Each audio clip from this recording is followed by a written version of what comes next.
By following these strategies in my own life, the proof for me is that by the age of 31 years old, I've been able to become a multimillionaire, achieve financial independence where I no longer have to trade my time for money anymore, and be able to help thousands of people internationally do similar things and achieve greater understanding financially and greater wealth in their lives.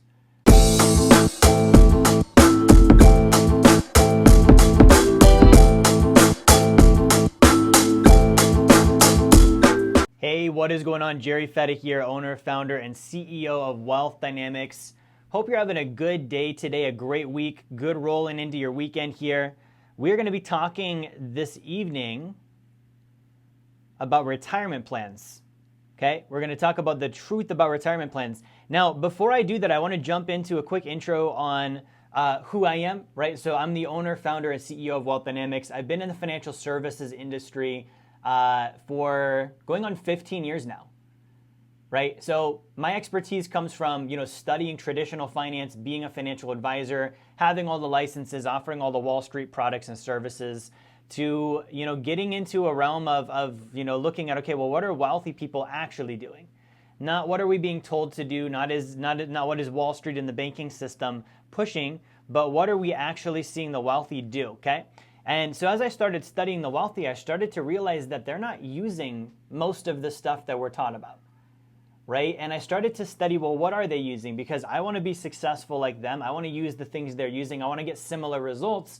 And so I started to really dive into the top 1% of wealth. And I spent over a decade of my life studying the wealthy, looking at what are they actually doing, okay? So I've written 4 or 5 books. I've got several of them here. Right?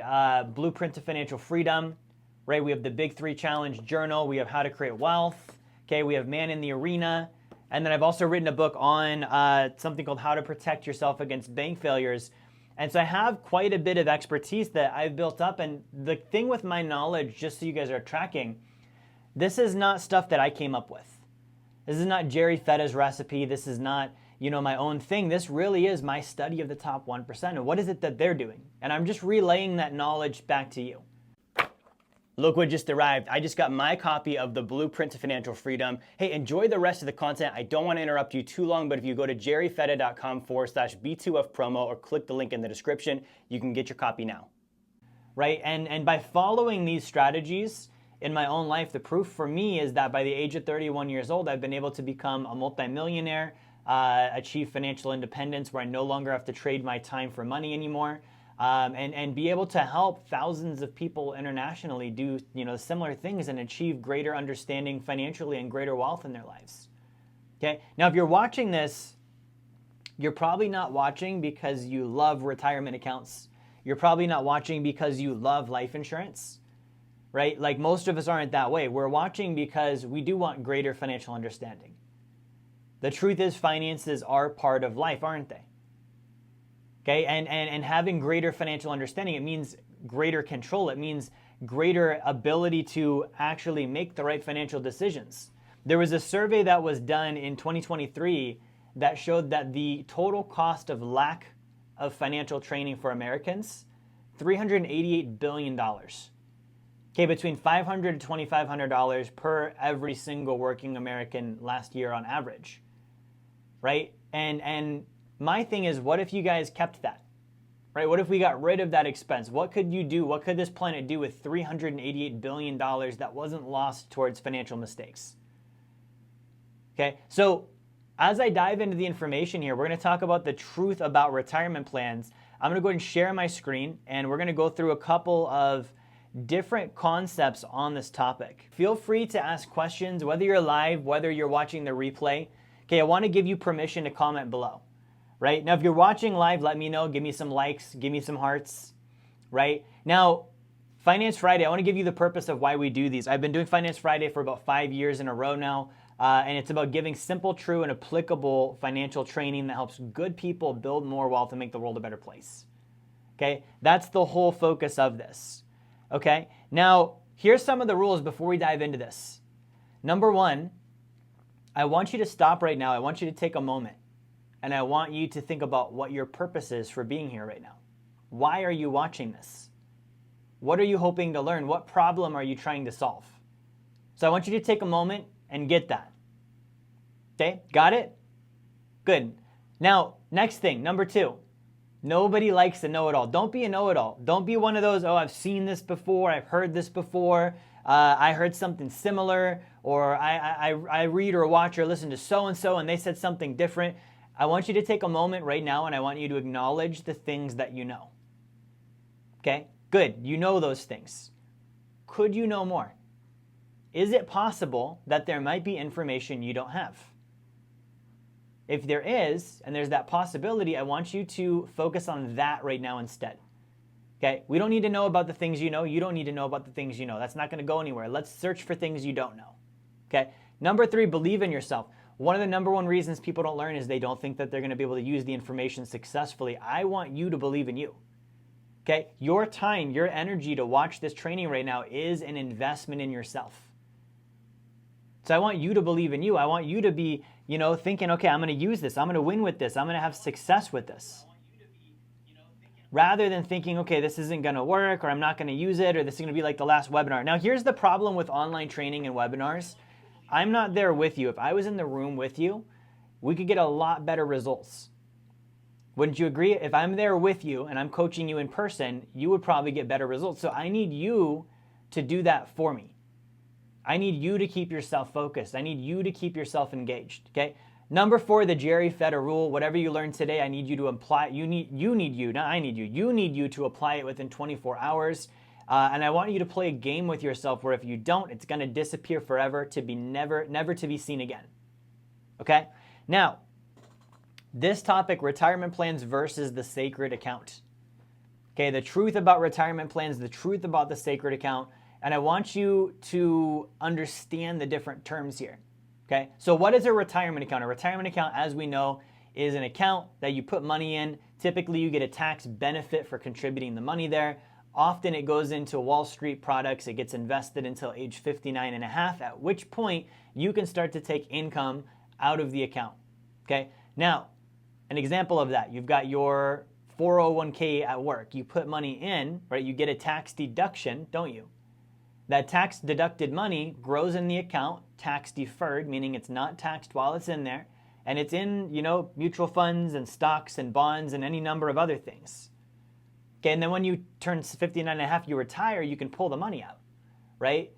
Now, what is the sacred account? For those of you that don't know, the sacred account is a form of life insurance. Okay, now it's not just any type of life insurance. This is not what you get from your brother-in-law. This is not what your buddy that joined that multi-level marketing company is trying to sell you. This is not what you can get at the car insurance office, right?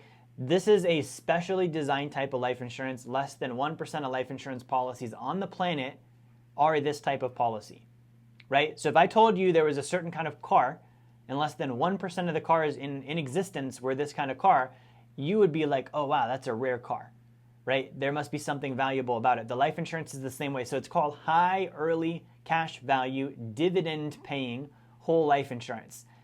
That means that when you put money into it, it pays you dividends, which are profit from the insurance company because the insurance company makes you an owner, right? And then it's got a cash value. It actually builds cash. It builds a savings vehicle that grows tax-free. Now, some of the differences we're going to get into are between life insurance as a sacred account, and I call it that because I don't want to say high early cash value, dividend paying whole life insurance every time I mention it. So I just call it the sacred account, right? But the difference between this and retirement accounts is pretty vast, and not many people know about the life insurance option, okay? So let's talk about the retirement accounts first. There's different types of plans out there, right? We've got our qualified plans. A qualified plan would be your plan at work, right? It's a qualified retirement plan, the 401k, the 403b, right? The thrift savings plan. These are qualified plans. So these are going to be employer-sponsored plans. Now, you also have what's called an individual retirement account. Okay, an individual retirement account is an account that is for individuals. You set one up yourself. That's your IRA, individual retirement account, IRA, your Roth IRA, your traditional IRA, right? So we've got these different accounts here. These are the different types of plans, okay? Now, here's the thing, and this is a really good example. Most people don't know about these different options. You're just told there's retirement accounts and you should retire, okay? Now, we can get into like the ins and outs of the different account types and the names, but I want you to just think about the title. It's called a retirement account. So then it's an account that you would use to fund retirement, regardless of which type. So the first question you need to ask yourself is, am I trying to retire? See, what does retirement actually mean? Most of us don't know this word. We think retirement means, we turn 50, 59 and a half, or 65 or 70 or whatever the age, and we're in our golden years, and then we tour the world and we go in RVs and we go to the beach, and life is just the bliss, right? And I'm not disagreeing with that. I'm not saying those are bad things. Obviously, those sound nice, but I want to give you the statistics on retirement, right? The majority of retirees are going to run out of money during retirement, meaning they're going to build up one of these accounts. It's not going to be enough money, and they're going to be stressed out for the final 20, 30 years of their life. They're going to be nervous about the economy. Could you imagine your entire livelihood being dependent on the whims of the stock market? Like, imagine your job right now, your pay could get cut in half based on what the stock market did. How much stress would you have? And would you consider that relaxing, and would you consider that retirement? No, I would be like, this was worse than I was working, right? I had less stress when I had a steady, stable paycheck that wasn't based on the boys in Wall Street. I don't trust them very much. So retirement, the origin of this word retirement actually means to retreat. Retreat, to run away, right? This is an account that you fund so that you can, for the next 30, 40 years, 20 years, whatever it is, you build a life you want to run away from, right? Why would I need to retire if I loved my life? Now, here's the other thing, the traveling, the beaches, everything that I mentioned. Would that not be better in your 30s and 40s and 50s and just a natural part of your life rather than deferring it until age 65? I don't think I'm going to be a very good mountain climber when I'm 65 compared to when I am now. See what I mean? So I want you thinking with retirement as a concept, is that even something that I want to do? And maybe it is, but for the majority of people I talk to, they're like, that's not something that I've actually thought of, and I don't want to actually do it that way, right? So moving right along here, let's talk about the traditional IRA, okay? So the traditional IRA typically has lower contribution limits than, like, let's say a 401k. A 401k, you can put $20-something thousand a year into it, and it's got these really high contribution limits. I believe right now the traditional IRA, you can put in like $7,000 a year, somewhere in that range. And there's also a cap on your income. You can only put in money if your income is below a certain threshold, right? Now, the traditional IRA was established in 1974. Okay, and in 1974, when it was established, the reason it was established was because prior to 1974, most American workers had pensions. So a pension, if you didn't know, it's a guaranteed income stream. You work at a company for so many years, they're going to give you an income stream, right? And that income stream is going to pay you for the rest of your life, and they're guaranteeing the benefit. Okay, that's called a defined benefit plan. They're defining you're going to get this much per month as a benefit for the rest of your life. Okay, those pensions turned out to be underfunded, right? They didn't have enough money in them, very similar to Social Security today. And so, the investment and retirement industry had to pivot and say, okay, how do we still deliver a benefit to the employees but not have to be on the hook for how much money we're going to pay them on the back end, right? So they changed it. They made it the employee's responsibility. They said, okay, good. The employees, they can set up their own retirement account. The individual IRA, individual retirement account. And they can put in a certain amount of money and they're going to get a tax deduction, right?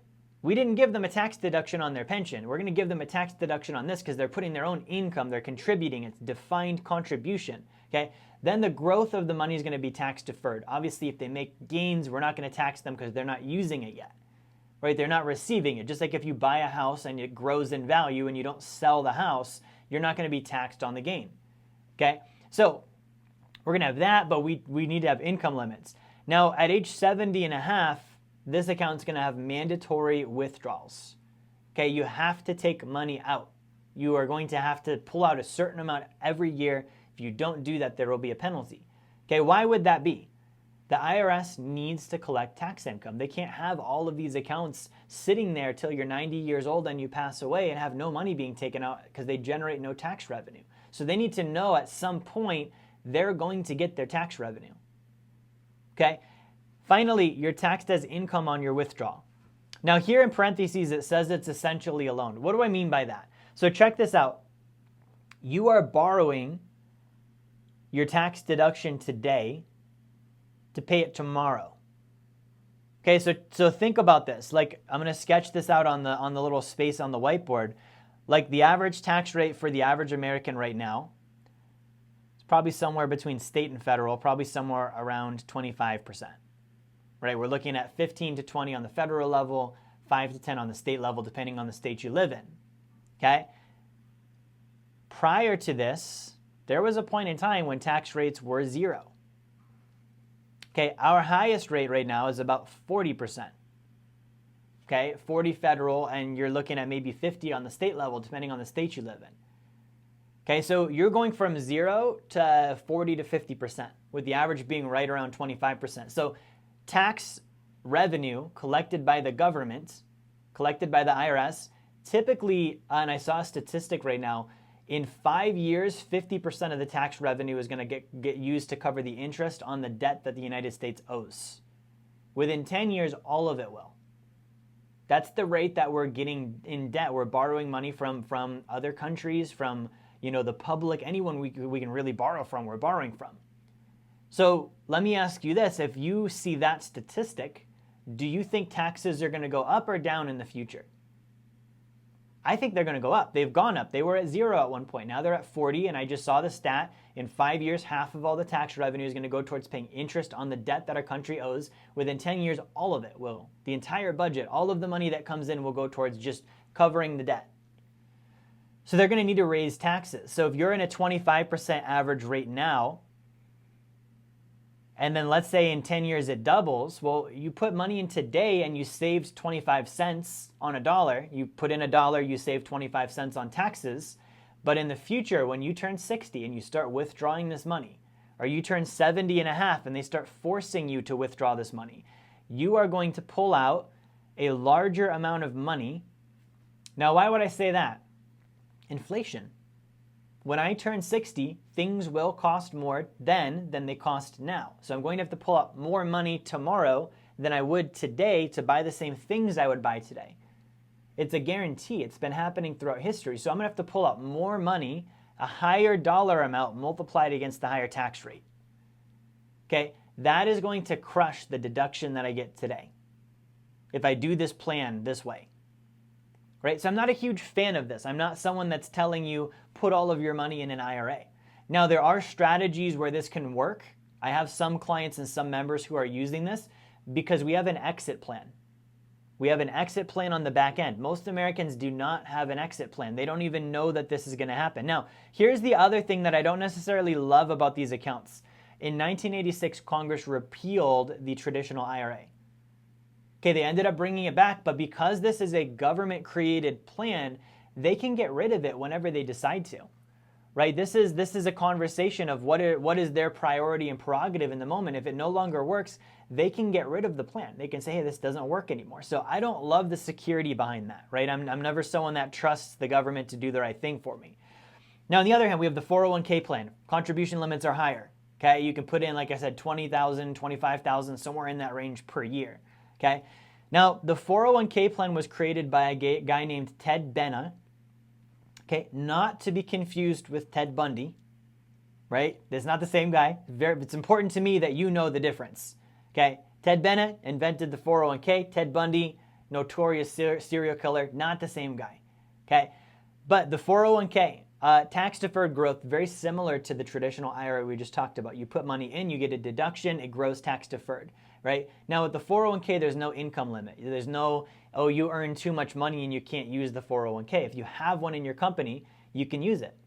Okay, it does have the same mandatory withdrawals at age 70 and a half. And especially on this one, think about it. If you're putting in $20,000 a year, the IRS is really, they're losing. You took the tax deduction. They can't touch any of your growth. it's even more important that they pull money out of these. Good. So the next part of this is same thing. It's taxed as income upon withdrawal. Same thing. It's essentially a loan. Okay. And Congress did attempt to repeal the 401k as well. Now, I want to give you a backstory on the 401k plan. Ted Benna, when he invented this, he was using a law in the tax code, and he used that law to create the 401k plan. He was a private sector employee creating it for his company as an alternative retirement account. It was not popularized yet, okay? So it was really just his group. There wasn't many other people using this. Within 5 or 10 years, Wall Street got their hands on the idea, right? Think about it. If you sell stocks, if you sell bonds, if you sell mutual funds, what could possibly be better for your business model than to have a tool that everyone uses? It's so marketed that everyone, and when I say everyone uses it. They're like, oh man, I got to do my 401k plan. When they use it, they are forced to buy your product. You're going to earn fees on their money every single year for the rest of their lives, right? This was the best thing to happen for Wall Street because they took all of this retail money. When I say retail money, I mean working class families, moms, dads, families, right? Entrepreneurs. And they're capitalizing on it, and they're holding it captive as well. They're capitalizing and captivating for the next 20, 30 years as contributions go in. All it's going to do is grow with their products. And they're going to earn their commissions, and they're going to earn your fees. Then as you pull money out, you're going to be so concerned about depleting the account that you're going to limit the money you pull out. You're going to be like, I want to leave as much as I can in there. Well, while it's in there, they're going to earn fees. Right? A 1% fee annually on your account balance over 3 decades, the compounding interest of that takes about 1/3 of your growth. Right? I did an article on this week where I showed the math on this, and it's crazy. And most people are paying much higher than 1%. There was a study done by Anderson Business Advisors out of Las Vegas. They found that the annual fees on a 401k, especially if you've got a money manager, without a money manager, it's typically going to be 3 to 4%. All in. Fees that are advertised and displayed, hidden fees, transaction fees, low account fees, money that doesn't actually get invested that costs you, that's like a fee. Then if you hire an asset manager, which is another 1 to 2%, you're paying 5 to 6% per year in total fees potentially. Right? So that's quite a bit of money that Wall Street makes, and that's quite a bit of money that we lose. Now, here's the other thing is when you have that fee, Wall Street gets paid first. Who gets paid second? Not you, the IRS, because you pull the money out, you pay the taxes. Right? This is cartel business, no different than the banking system. Okay? It's not in the best interest of the consumer. So Ted Benna, the guy who invented this thing, he is quoted as saying he created a monster and he wishes he never found it. Okay, I want you to think about, like, that's his brainchild. That's his creation. Imagine creating something that potentially could be brilliant, right? And it gets in the wrong hands. All right, atomic energy, great example. Atomic energy.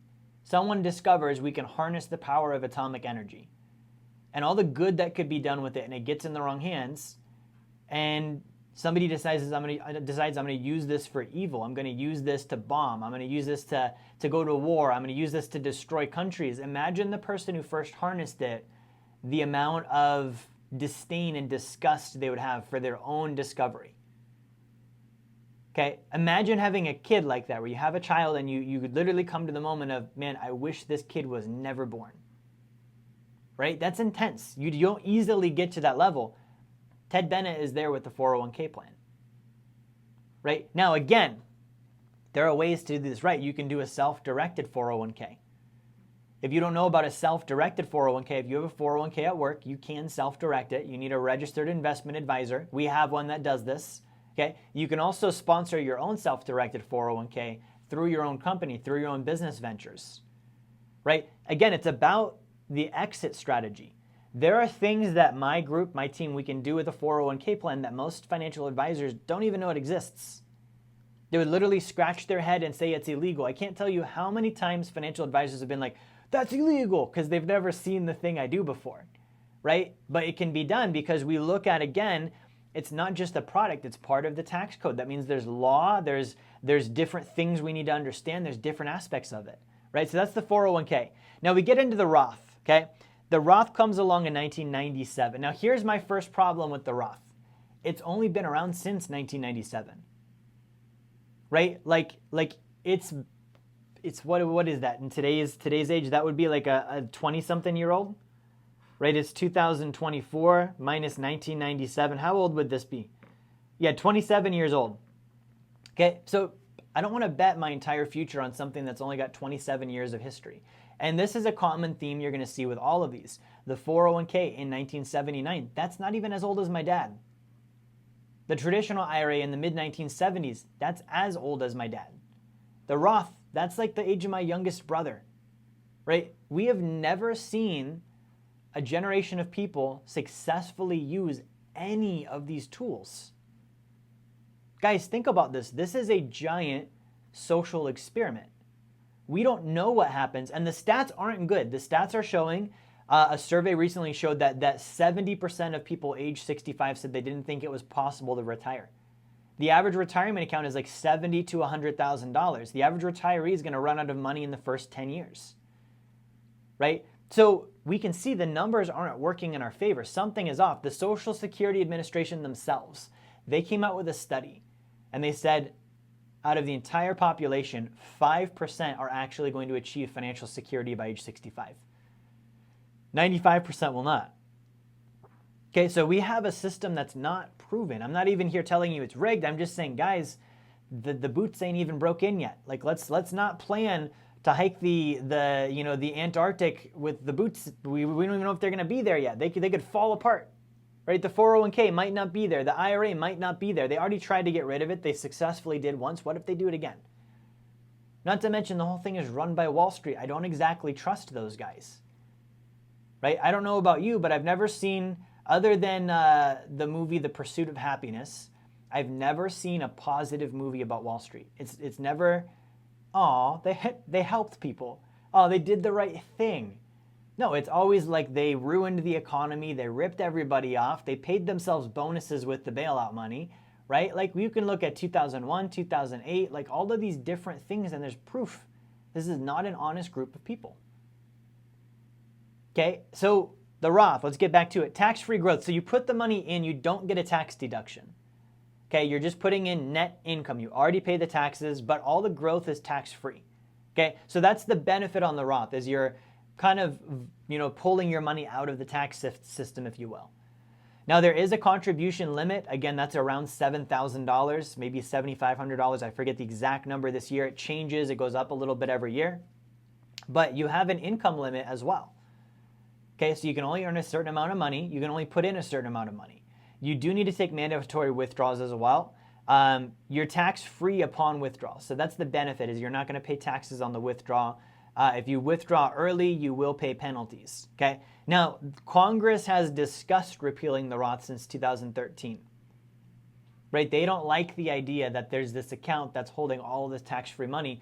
Peter Thiel, he bought, I think it was shares of Tesla or some company, and it was a private equity company that was pennies on the dollar. He bought it and became, a multi-billionaire inside of a Roth IRA. So they're looking at that and they're saying, should that be allowed? Should we tax this guy?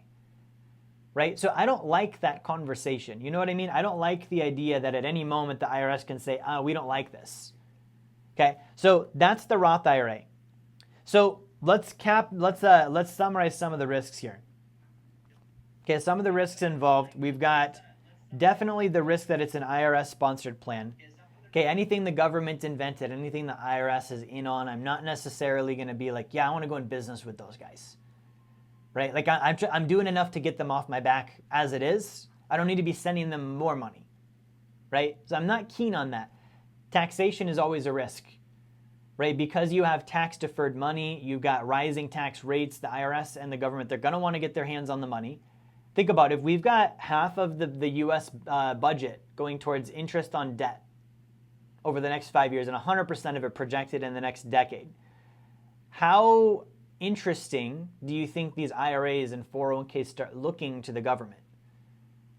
Right? We're in a stage where in some states in America, They're trying to justify taxing people on the value of an unsold home. Think about that. Like you're saying you did not sell the home, you did not make any money or capitalize, but we want a cut, right? So if they're doing that on a home, how far is it going to need to get before they're doing it on retirement accounts too? Right? And these accounts have not been around a long time. It's not like we're talking about something that has 100 or a 200-year track record. We're talking about 30, 40, 50, 60 years, right?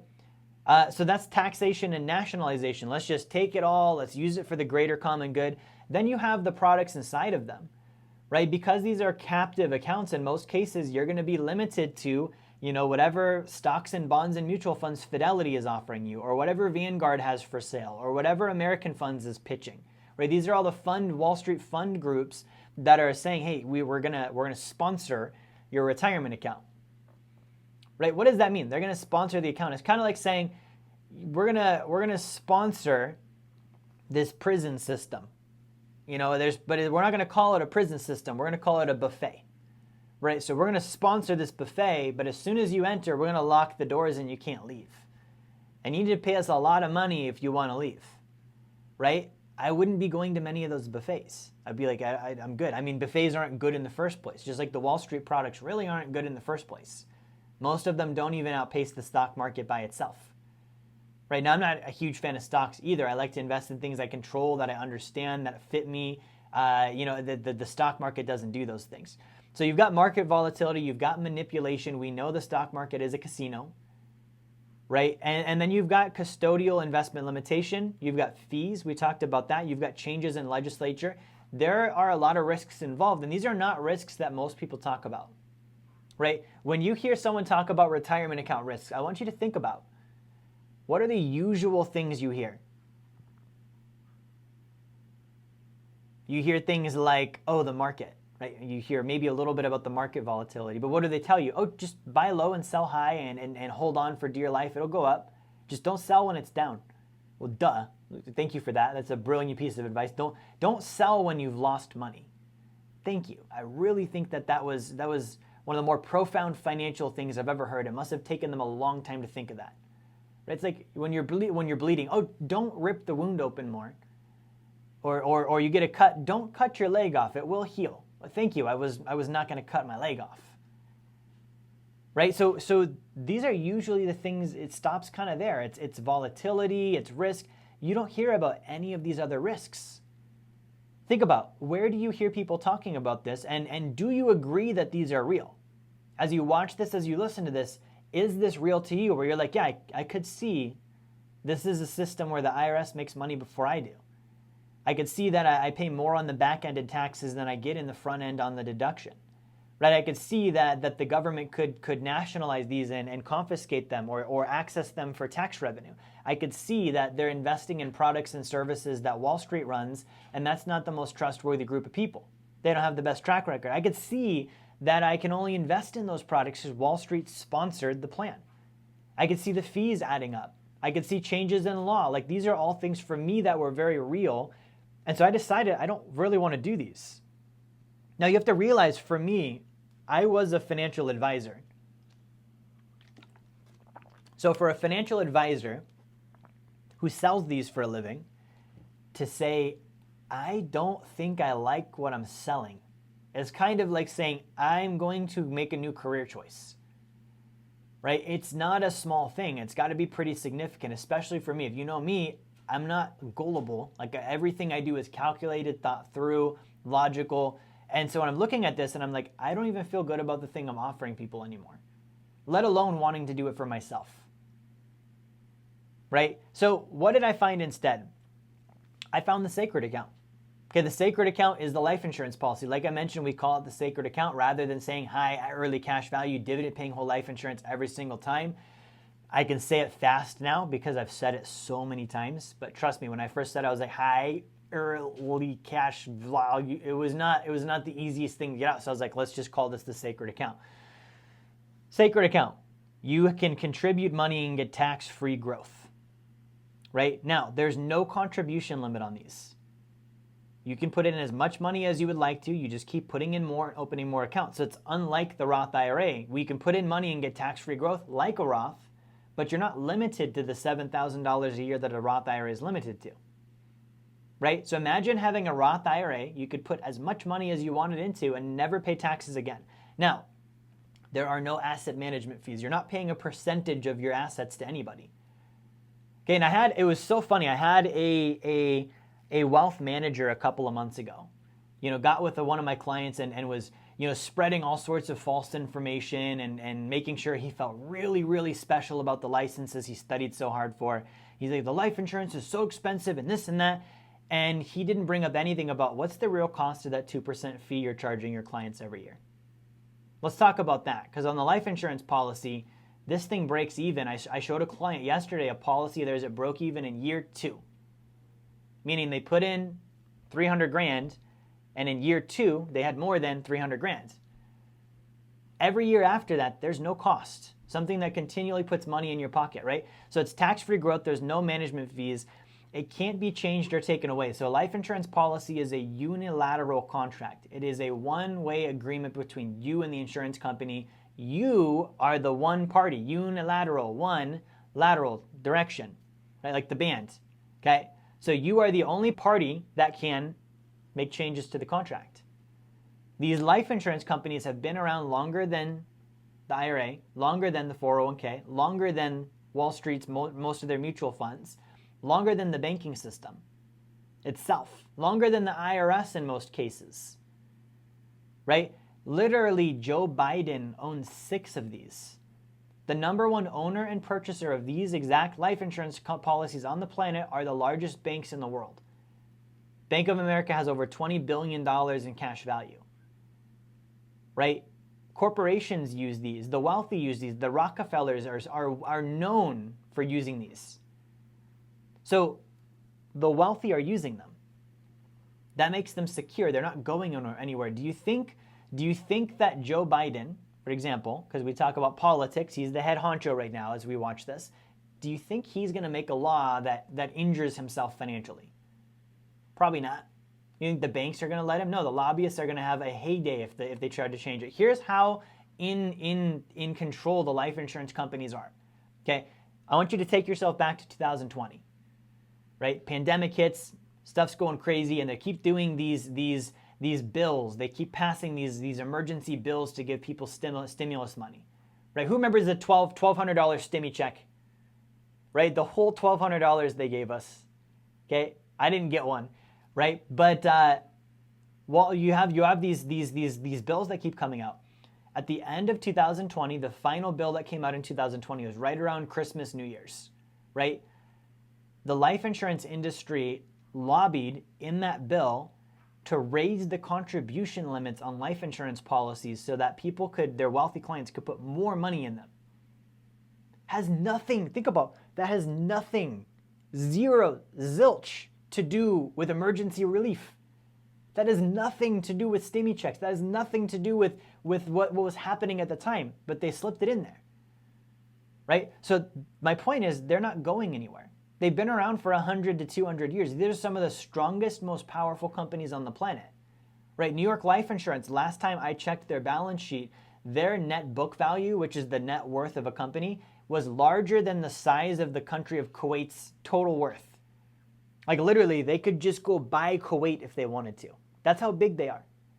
Right? Like we're talking tens and hundreds of billions in surplus. Okay?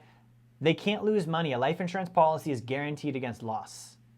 There's no market manipulation. There's no ups and downs. There's no what's going to happen, right? They're also guaranteed always to make money. And like I mentioned, they've been around since the 1800s. These have been around for a very long time. Now, here's the beautiful thing on the life insurance. I want to sketch this out for you, okay? Because we're used to the Roth IRA. Let's say you put $6,000 in a Roth IRA. We've got 2 different things going on here. We've got, let's say over here, we've got the Roth. Over here, we have got the sacred account. Let's just go head to head really quick. Right, you put $6,000 in a Roth IRA. And what's going to happen? You're gonna have to leave that money there till you're 59 and a half. You're going to pay probably 2 to 4% a year in management fees total. And you might walk away with a modest 4 to 6% annual return over the long haul.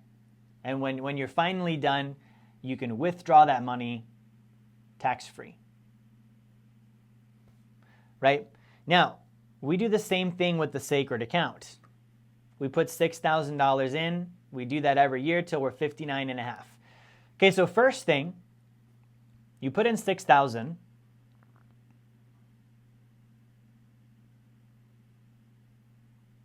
And that $6,000 is going to grow at 3 to 5% per year. Tax-free. Right? Now, you're looking at that and you're like, okay, Jerry, that's less than 4 to 6. Hear me out. I'm not stupid, right? So I wouldn't be doing this if it was a bad idea. While it's growing, you can borrow 70 to 90% of that money immediately in year one and use that for wealth building. I borrow against my sacred account. This money still grows at 3 to 5% while I'm using it. Okay, so imagine being able to put $6,000 in your Roth and it's going to grow at 3 to 5%, and then you can take the majority of the $6,000 out while it still grows and use that money to then go invest in things like real estate or pay off your debt or buy a business or start a business or whatever you want to do, and you can make money over here and over here. And when you're done, you can repay yourself back at your leisure, or you can never pay yourself back. It's completely up to you. Right? And all along, between now and age 59 and a half, you're just doing rinse, repeat, and recycle. Put the money in, borrow the money out, pay it back. Put the money in, borrow the money out, pay it back. And you've got 3 to 5% per year, uninterrupted, tax-free compounding interest, guaranteed against loss, guaranteed to grow, 100+ year track record, no Wall Street, no market manipulation, no limits, no government involvement, no interference, and the security of knowing that you're doing the same thing that the wealthy banks, politicians, and 1%ers are doing, and they're not going to get rid of their own game. Okay, so if you could do this, you could put in the 6,000 and it's growing, and you could use it, and you could put it in again and use it, and put it in again and use it. How many times would you want to put in $6,000? I would do it over and over and over. Guys, I'm going on opening 7 sacred accounts now. Do you know how many IRAs I have? 0. I don't have an IRA. I don't have a 401k. But I have 6 sacred accounts. I'm about to open up a 7th one. I have real estate that I've used to buy those with those sacred accounts. I borrowed against sacred accounts to purchase the real estate. So guys, this is something that when you really get this concept, right, you understand that the game is not about retirement accounts. Okay, the game here, if you look at this, and this is the real-time history, this is the history of saving money. What are the reliable places to keep your money? We've got the Roth IRA established in 1997. We looked at that, we established that. That's the most recent one. We've got the 401k established in 1978. Okay, we got the traditional IRA established in 1974. We've got the modern banking system, as we know it, established in 1913. We've got the sacred account established in 1845. Which one has the track record here? Okay, I don't do trends and fads. I don't do the new thing on the street. Everything else is the new thing on the street compared to the sacred account. It's the thing that's been around the longest, that's been used by Walt Disney, Ray Kroc, Pampered Chef, right? The Rockefellers, the Rothschilds, the J.P. Morgans, Teddy Roosevelt, right? These are people who have used this throughout history. Walt Disney. Guys, Disney World was started with a life insurance policy. McDonald's was started with a life insurance policy. Pampered Chef was started with a life insurance policy. Foster Farms started with a life insurance policy. Stanford University started with a life insurance policy. Joe Biden has 6 of them. Now, I like to make the joke. I keep mentioning Joe, right? I have 6 of them. Joe Biden has 6 of them. I have to get 7 because I can't let Joe Biden beat me at anything. And let's be honest, he probably forgot he had the first 5, and that's why he has 6. Okay, I had to throw that in there. I'm just kidding with you guys. Now, here's your action plan. If you watch this right now, if you listen to this right now and you learn something, that is called financial literacy.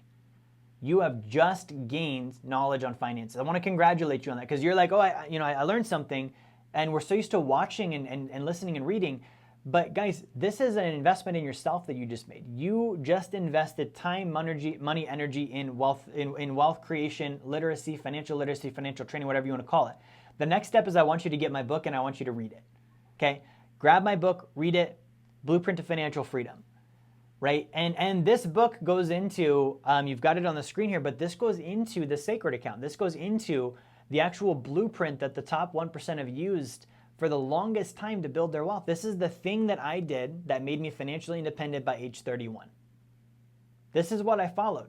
This is what I teach my clients. Now, this is not my information, right? Sure, I wrote the book, but this is something that I got by studying the wealthy, mimicking what they do, and then doing it in my own life and seeing the results, right? And it's something that puts you in control of your finances. Now, if you don't want to be in control of your finances, this is not for you. If you don't want to study, if you don't want to have to make your own decisions, if you don't want to have to be responsible for your own financial outcomes, this is not for you, right? But if you're someone that's like, I don't really like the idea that I give my money to Wall Street and cross my fingers and hope they do a good job. I don't really like the idea that I don't understand fully what's going on. I don't like the idea that my income or my net worth can fluctuate based on, market manipulation. I don't like the idea that I'm paying a third of my growth in fees. And you're willing to study, and you're willing to learn, and you're willing to take control. Okay, I want you to get the book. Scan the QR code and get the book. Okay, so guys, that's all I have for you tonight. Thank you so much for watching. If this was beneficial to you, grab the book. Go ahead and share this, like, subscribe, all those types of things. But it's the most important that you get the book, because again, if you learn something and you do not take action with it within 24 hours, you lose it. It's gone, right? And I want to end on this note. I don't know how many trainings you've watched. I don't know how many webinars you've done. I don't know how many podcasts you've listened to. If your life hasn't changed yet as a result of those, and I don't mean your mindset changed. Mindset's good. That's great. But if your physical results haven't changed, something's missing, right? And if you watched this or listened to this and you heard me speak and you thought, man, I think this might be the something that's missing, that's your intuition telling you the truth. That's something you act on. Listen to it. Right? So grab the book. I can put the QR code back up one more time before we sign off here today. Right? But then the book is free, by the way. Like you cover the shipping, whatever the shipping is. I cover the cost of the book and all the labor that went into it. You cover the shipping and it's yours, right? So it's kind of a risk-free thing for you, but I want you to get the book and I want you to really read it. Really dive into it, okay? So guys, thank you so much for tuning in. Again, I will see you next week. Have a fantastic weekend.